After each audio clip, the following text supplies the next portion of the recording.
Good evening, everybody. Welcome back to Gargoyles episode review.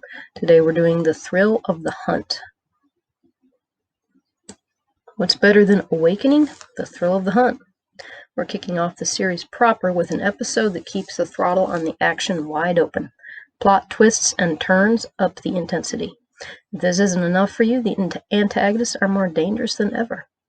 Read episode 5, or watch it, the Awakening finale, if you can't remember where we left off. Note, I write as if this is my first time through the episode. Well, most of the time I write that way. Spoilers are in the 2020 moment sections. Info from Greg Weisman, Gargoyles creator, are in the According to Greg sections. Episode 6, The Thrill of the Hunt. Reason for existence: to bring in new villains while further teaching the protagonists about the new world, to show the antags and protags are learning about each other, to give us insight into Lexington's character. Main antagonists: the Pack and David Xanatos. Times: November 4th and 5th, 1994. Locations: New York City, New York. The Thrill of the Hunt, written by Michael Reeves. From here out, we have writer credit up front, where it should be. Remember, Michael Reeves did a lot of the writing for Batman the Animated Series, which is another wonderful show that you should all check out. Time hop. We jump ahead a month. Not fair. Let's look at the stuff and things that went down. They're relevant. They're all from Greg, making this According to Greg. October 7th, 1994. The Steel Clan falls to the Gargoyles. The authorities arrest David Xanatos. Last episode, we asked what he was arrested for. Answer: he was charged with multiple felonies, including but not limited to grand theft and industrial espionage. Those are serious charges. In truth, he's guilty of them all, but that's why God made lawyers. I still have no idea what hard evidence Elisa managed to turn up. She didn't have any warrants, meaning anything she found while trespassing on Xanatos Enterprises property would not be admissible in court. I chalk it up to Xanatos' many enemies taking the opportunity to dogpile the billionaire. Kick a man while he's down, right? And I'm pretty sure even if the authorities did have warrants to come and take security footage and stuff, that he would have been smart enough to have those all erased. I mean, he's pretty good at covering his tracks, we know from later on. To add insult to injury, the court classified Xanatos as a flight risk, thanks to his wealth and international connections. As if he'd make a run for it and forfeit his U.S. assets, not to mention trash his media image even more. That means no bail. Good news, time served starts now, in the county jail. I mean, what do they think? He's John McAfee? He's going to run? I like John McAfee, so no offense there. October 26th, 1994. The court revokes Vinny's driver's license after he says Gargoyles crashed his motorcycle. October 31st, 1994. I'm not sure how much time Elisa spent testifying against Xanatos, but she must have spent some. Greg says that because Xanatos and Elisa share a common goal of hiding the Gargoyles' existence, David reaches a plea deal with the district attorney's office. He pleaded guilty to a single count of receiving stolen property. The judge throws the book at him with a 6-month sentence to be served in the county jail. If you have to serve time, you want prison, not the county jail, but it's not that long. See below. The fact that he was even sent to a detention center smacks of retaliation by the court. Even Elisa was surprised to see the sentence wasn't suspended. The main explanation, and the version of that she gave the Klan, is his vast wealth bought attorneys who are at the top of their game. Well, I should hope so. An ace legal team can move mountains and rewrite history. To me, it's as if the judge was annoyed that he couldn't stick a truckload of felonies on Xanatos. The fact that Xanatos is, quote, very rich and is the owner of a multinational corporation larger than many countries you could name probably caused bias as well. After all, street trash that commits GTA, breaks all manner of drug-related laws, and generally does whatever it pleases simply gets booked and released. Not Xanatos. This was example time, as far as the courts were concerned. I'm still surprised he couldn't bribe, buy, or otherwise manipulate his way out. I lay this totally at the feet of the writers. Especially now, after, it's been about, 5 years since I wrote this, and we've all seen a lot of things happen, or possibly things not happen that should have happened, to very rich, very powerful people. Seems like if you're rich and well-connected, you can get away with murder. Or worse. Due to time served, good behavior, and excellent attorneys, the sentence is reduced to 3 months. So the total time boils down to 4-ish months, roughly a semester. It helps me to measure things in semesters sometimes, since I've spent many a semester suffering. The plea deal happened on this date, Halloween. It's a trick and a treat for Xanatos. A reduced sentence, but still a sentence. Another blow is that he has to spend Halloween incarcerated. He's big on his holidays. All this sets the stage and tone for this episode. We open with Owen Burnett escorting Elisa Mazza up the Erie Building's elevator to the parapet where the clan is sleeping in stone. No more unsupervised trips around the castle, Elisa. There he is, standing next to her, keeping a very close watch on her. Elisa remarks that she's surprised to be, quote, asked back after, and I'm paraphrasing loosely here. She threw Owen's boss/BFF under the bus, backed it up, and demanded an oil change. Asked, did Owen call her? I'd have loved to hear that conversation. Owen is cool as usual. I'd expect him to be controlled emotionally, but I'd also expect more of an icy bitterness and or veiled hate.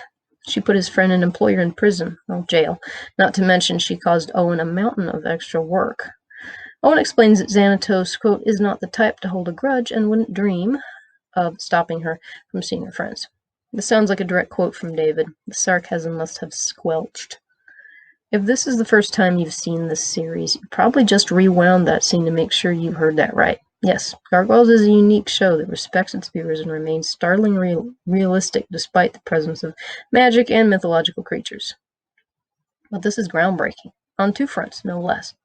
Front 1, Xanatos is still incarcerated. He hasn't escaped Arkham or gotten off scot-free. Well, I think, like I said, it might be more realistic if he had gotten off scot-free. Front 2, a main antagonist isn't consumed with the lust for vengeance after his painfully humiliating defeat at the claws of the protagonists. After all the hassle and embarrassment Elisa and the clan put David through, I would be 100% understanding and probably supportive of a grudge toward the Gargoyles. Yet, he decides to keep his enemies close and his wounded ego far. He's got a use for the clan and Elisa right now. We just aren't privy to it. It might be a half nod in Elisa's direction for not blowing the Gargoyles' cover and thus helping Xanatos achieve a plea bargain. Even if he had, or if they had blown the Gargoyles' cover, I think he probably could have bought them off of the government or something. And I'm pretty sure the government already knows that these things exist, as we'll see later on. Since there's, spoiler, more Gargoyles around than just the clan. So, I don't know. That's all speculation. Anyway. Thus helping Xanatos achieve a plea bargain. Yeah, I doubt it too. Seems more like Xanatos showing off by being magnanimous. This is surprisingly effective. Your enemies love to see you squirm. If you don't give them the pleasure, if you act like their attacks don't bother you, they lose the satisfaction of hurting you. It's the old, I don't care, trick we used at school to deter harassment. Well, punching back also deterred harassment. 2020 moment. I love that from the word go, the writers show Xanatos' feelings about gargoyles and vengeance. Grudges and vengeance. Gargoyles too, I guess. He realizes being consumed with thoughts about avenging yourself upon your enemies limits your ability to think outside the box. It also wears you down, makes you bitter, drives you to distraction, causes depression, the list goes on. After seeing how he handles his opponents throughout the series, we're not surprised in Leader of the Pack when he says that revenge is a sucker's game. Takes a big person to admit their mistakes and to let go of wrongs. Xanatos realized he lost the awakening battle. How'd he lose? Through gross underestimation of his opponents. He had contingency plans for losing the Steel Clan to the Gargs, but not for dealing with law enforcement. Saying he was blindsided is an understatement. He won't be making that mistake again, I bet. Given Xanatos' MO and general state of boredom, he's probably pleased to have an opponent worthy of him. The clan isn't his enemy in the classic sense. They're antagonists to him, that's all. He could have done without the whole jail thing, though. Here we've got a beautiful picture of the Erie building and against the setting sun and the pinkish-orange sky. And you can really see the detail there. And It's the helicopter pad in the back. And still a little bit vague on where Xanatos' office is. I thought it was more in the castle, but I mean, maybe in the back here as well. Hard to say. And the caption is, "And it all belongs to David Xanatos, not the clan." Elisa is surprising here, and not in a good way. If I were her, I'd have urged the clan to find a new home right after Goliath tossed Xanatos down the stairs. David was within his rights to dispose of those ugly stone statues he owns. As in, like, that next sunrise. It's a tribute to Owen's loyalty, his understanding of his boss's wishes, and self-control that he didn't follow his original plan and pulverize the Gargoyles.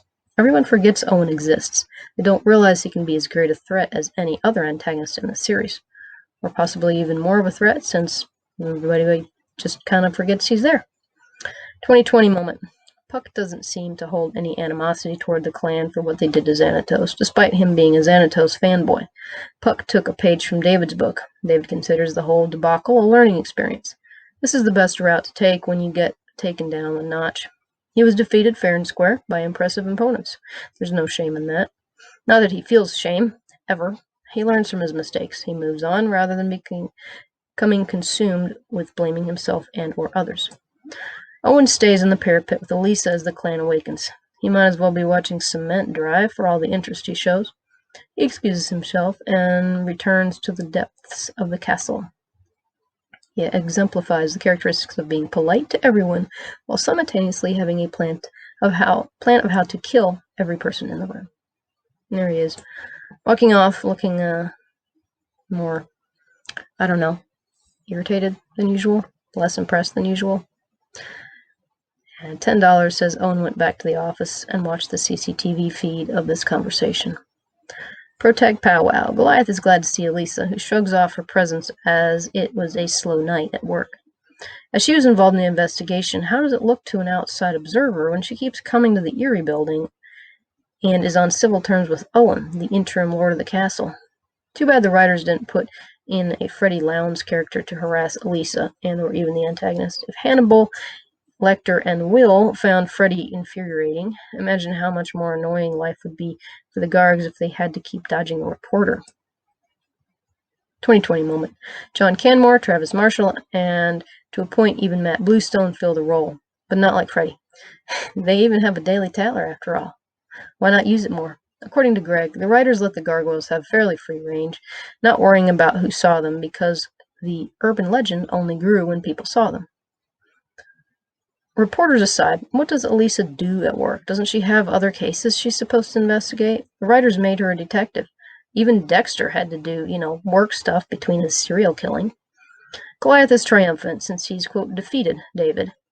It's a tribute to Greg, Michael, and the other crew and writers that they worked hard to keep Goliath authentic. He just woke up after 1,000 years' sleep.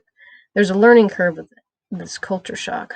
In 994, all you needed to do to take over Castle was to kick out the current owner and keep them out. How can Xanatos be any threat when he's in jail? How can he own a place when he doesn't occupy? Again, Goliath doesn't see Owen as a threat. Elisa tries to convince Big and Purple that he can't stay here. Xanatos will be out of prison soon. See the October 31st note above. Since David bought the castle lock, stock, and gargoyle, he'll come right back in a matter of months.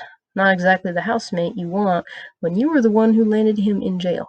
Owen might continue to be chopped liver in the Protag's estimation, but his boss isn't. There's Elisa. Universal expression when dealing with stubborn people who won't see the truth even after you slap them in the face with facts. Goliath is stubborn, not leaving. Nope.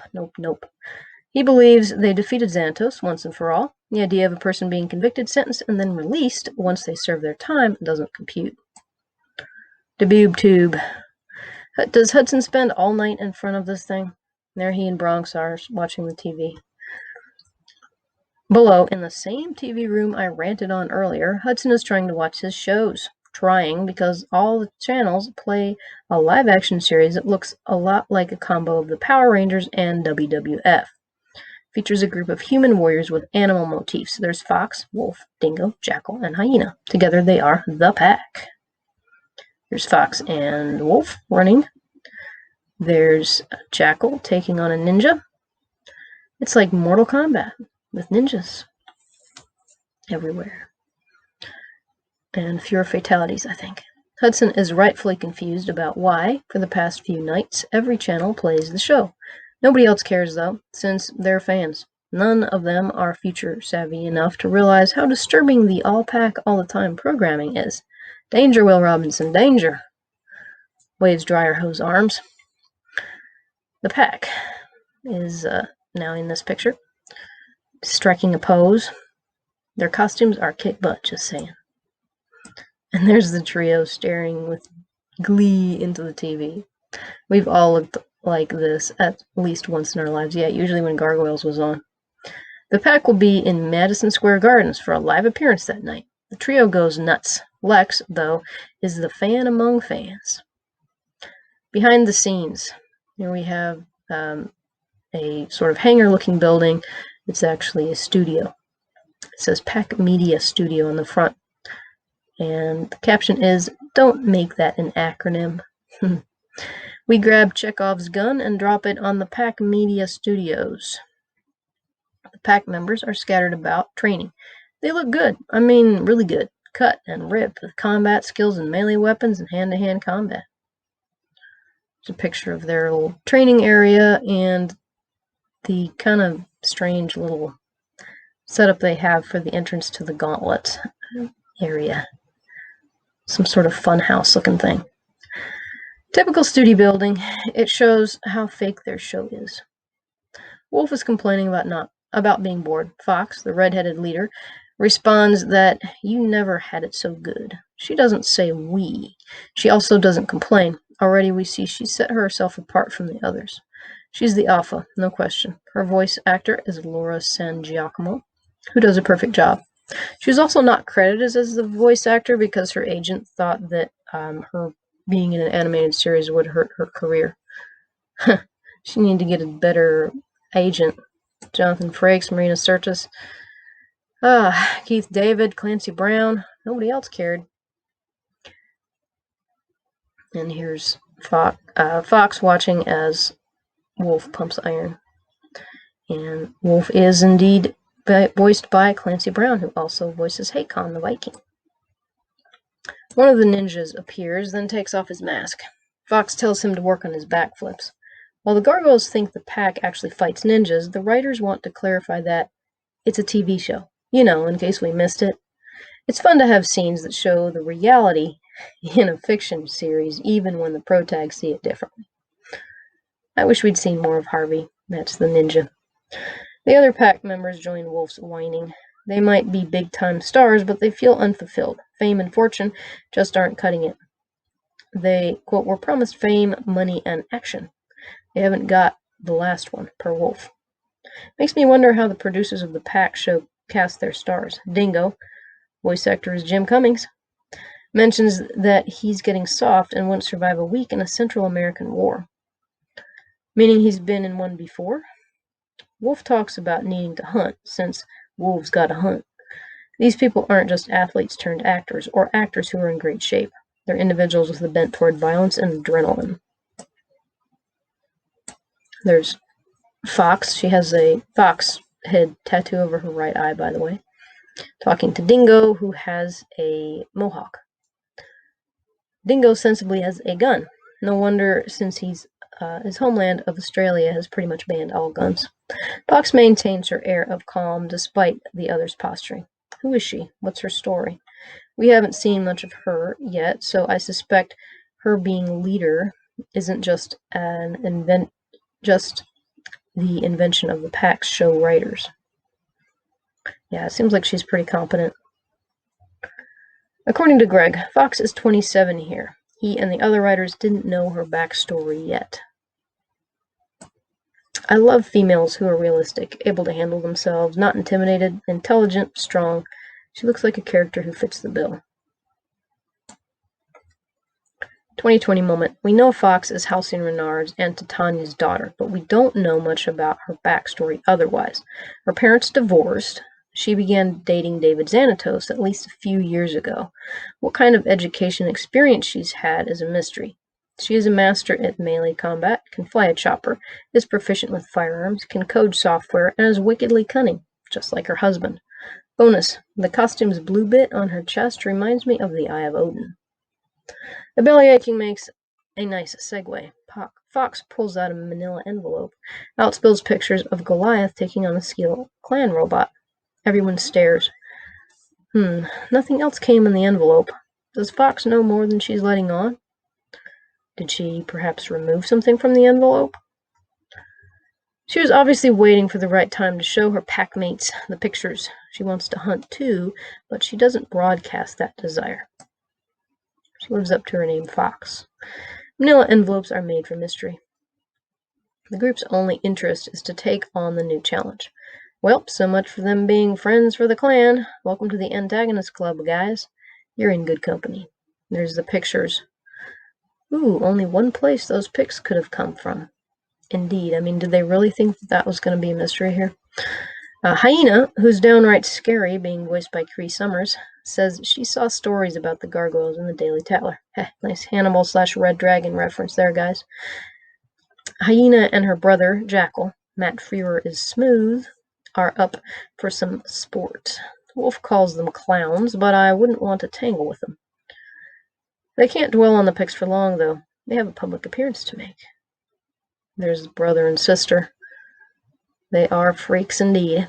With names like Hyena and Jackal, you know you're in for trouble. She reminds me of the Lion King hyenas.